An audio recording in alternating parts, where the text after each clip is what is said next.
ভিক্ষুক রাস্তা দিয়া যায় আর জমিদারের পুত্রবধূও যায়।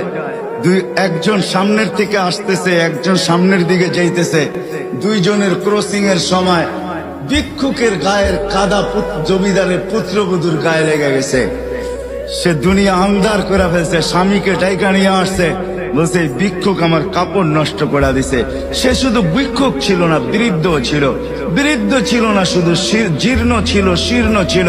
শরীরে কাপড় ছিল না, ফাটা চিরা কাপড় ছিল।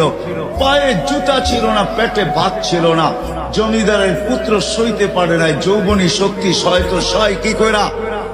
তার স্ত্রীর গায়ে ভিক্ষুকের কাদা, বস সমগ্র শক্তিকে হাতে জমা করা, একত্র করা বৃদ্ধের গালে বসায়।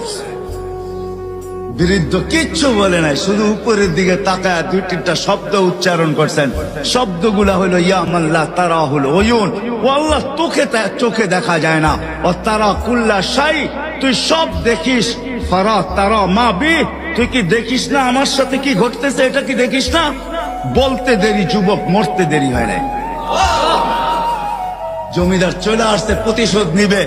বৃদ্ধের একদিকে মুস্কি হাসি, একদিকে বলতেছে প্রেমের খেলা এমনই হয়।